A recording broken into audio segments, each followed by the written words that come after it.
Sigurno mislite da tvornice u kojima se proizvode lijekovi izgledaju jako moderno, da tablete, kreme i masti izlaze iz sofisticiranih strojeva kojima upravljaju kompjutori, da je sve ultra čisto, pa čak i sterilno, a da su ljudi na koje nailazite nalik posadi nekog svemirskog broda. Da znate, potpuno ste u pravu. Istini za volju, možda sve farmaceutske tvornice ne izgledaju tako, ali usporedba novih Belupovih pogona u Koprivnici sa svemirskim brodom sasvim je umjesna. Uvjerila se u to ekipa Podravskoga lista, prva novinarska ekipa što je obišla kompleks otvoren prije 1,5 dana, koji je nedavno dobio nagradu tjednika Lider za najveću proizvodnu investiciju u Hrvatskoj u prošloj godini. U njega je uloženo 534 milijuna kuna, što je oko polovice svih Belupovih ulaganja u 21. stoljeću.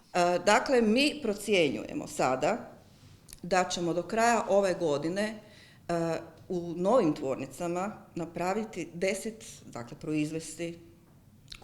proizvesti 10 milijuna pakiranja komercijalnih kutija za tržišta. Šta to znači?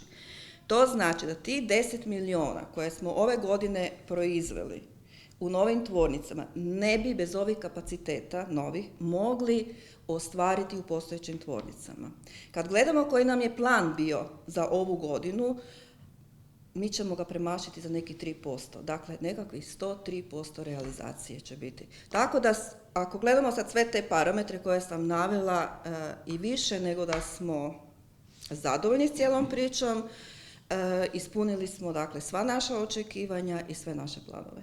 A ti su se planovi, pripovjeda direktorica proizvodnje s više od 30 godina staža, počeli krojiti još prije 7 godina, kada je Belupo radio 6 dana u tjednu u 3 smjene kako bi mogao udovoljiti zahtjevima tržišta koji su stalno rasli.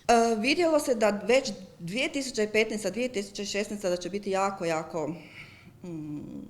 škakljiva godina, da nećemo moći ispuniti svoje obaveze prema tržištima i pada odluka da se krene sa razmatranjem mogućnosti investiranja u nove pogone.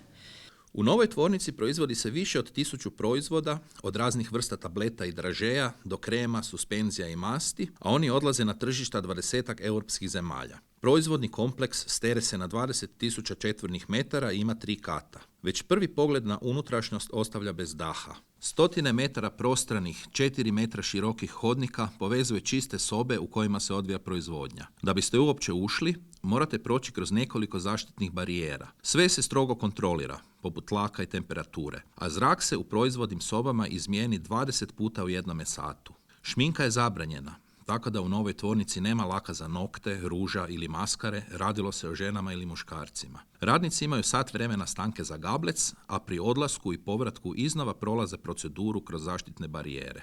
I kad to sve skupa nabrojimo, onda možemo stvarno reći da imamo modernu i sofisticiranu opremu. Ja se usudim reći, kad se pogleda sve ukupno slika i izvana, a i iznutra ti pogoni, da imamo jedno od najmodernijih farmaceutskih postrojenja u regiji.